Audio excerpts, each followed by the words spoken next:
여러분 한 주간도 평안하셨습니까? 아브라함의 여행 29번째 묵상 시간입니다. 묵상 본문 창세기 21장 12절에서 20절입니다. 이스마엘은 하나님의 계획을 빨리 이루어 보려 했던 아브라함과 사라의 인간적인 계획과 방법을 통해 태어난 사람입니다.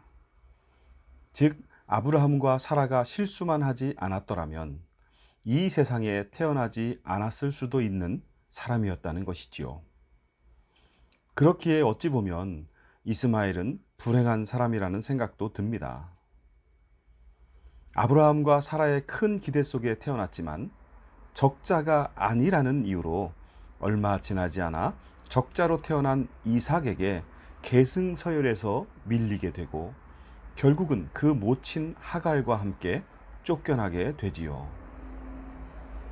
오늘 본문 속에서 확연하게 이거다라고 말하기는 어렵지만 장자 계승을 놓고 치열하게 신경전을 벌이는 사라와 하갈, 그리고 그 가운데서 사춘기의 시절을 보내고 있을 이스마엘의 모습이 보이는 듯 합니다. 사람이 사는 거 예나 지금이나 다 비슷할 테니까요. 어쨌든 장자 계승 문제로 고민하는 두 여인 때문에 이스마엘의 유년 시절은 편하지 않았을 것이고, 게다가 이삭이 태어난 후부터 아버지 아브라함의 관심 속에서도 밀리는 자신을 보며 많이 힘들었을 것입니다. 그러니 아버지의 사랑과 관심을 독차지하는 이삭이 곱게 보일 리가 없겠지요. 아마 틈만 나면 이삭을 괴롭혔을 게 불보듯 뻔합니다. 그러던 어느 날 이스마엘은 청천벽력 같은 소리를 듣게 됩니다. 자기를 낳아준 아버지가 엄마를 향해 자신을 데리고 나가라는 것입니다. 그때 이스마엘은 무슨 생각을 했을까요? 원망, 분노, 복수, 어쩌면 총 맞은 것처럼이라는 노래 가사처럼 너무 아파서 아무것도 생각이 안 났을지도 모릅니다. 그렇게 별 말도 못하고 두 사람은 정든 집을 떠났을 것입니다. 여기까지만 생각하면 가슴이 아픕니다. 어떤 사람들이 볼 때 그는 태어나지 말았어야 할 실패작일 수 있겠지요. 하지만 하나님은 그를 통해 지구상의 수많은 민족 중에 한 민족을 이루어 가도록 계획을 세우십니다. 이스마엘과 하갈은 쫓겨나면서 왜 자신들이 이렇게 엄청난 시련을 당해야 하는지 서럽고 슬프고 억울함에 눈물을 참지 못했을 것입니다. 그러나 때를 따라 도우시는 하나님의 손길을 경험하며 자신들이 버림받은 것이 아니라 또 다른 하나님의 섭리를 이루어가기 위한 과정을 겪었다는 사실을 깨달아 가게 되었을 것입니다. 우리가 오늘 말씀을 통해 보아야 할 것은 하나님의 섭리에 대한 시각입니다.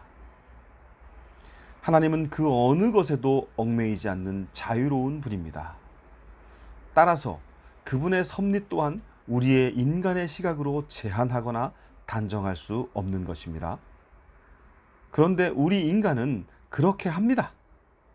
자신들의 오해와 실수로 이스마엘을 만들어 놓고 이스마엘은 하나님의 뜻이 아니었다고 하며 그 존재 자체를 부정하려 합니다. 뿐만 아니라 어느 특정한 인종이나 특정 부류의 사람들을 하나님이 열등하게 만드셨다고 생각한다거나 자기들만 하나님의 사랑을 받고 있다고 생각한다거나 자기들이 예수님을 믿기 때문에 자기들을 통해서만 하나님의 역사가 이루어질 거라고 생각하며 예수 믿지 않는 사람들을 적대시한다거나 하는 등등의 편협한 시각으로 하나님의 섭리를 제한하고 단정 지으려 합니다. 하지만 눈을 들어 대자연의 오묘한 모습을 바라만 보아도 우리의 이러한 시각들이 얼마나 작고 초라한 것인지 금방 드러납니다.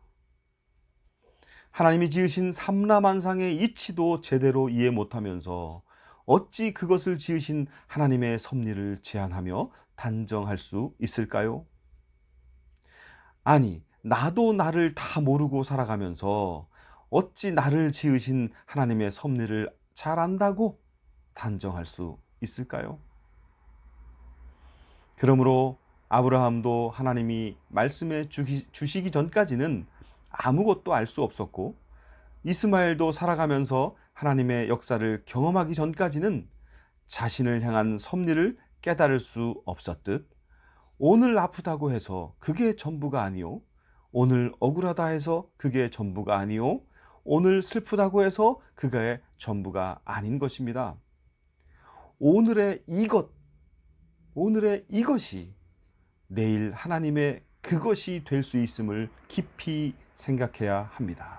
오늘 정치도 경제도 사회도 교육도 종교도 여기저기 총 맞은 것 같은 깊은 아픔들이 배어나오고 있지만, 예수 그리스도 안에 있는 생명수는 그 아픔들을 치유하며 하나님의 선한 섭리를 이루어가게 할 것입니다. 이 작은 믿음으로 교회와 나라와 세계를 위해 두 손 모아 기도하는 우리의 삶이 되길 기원합니다.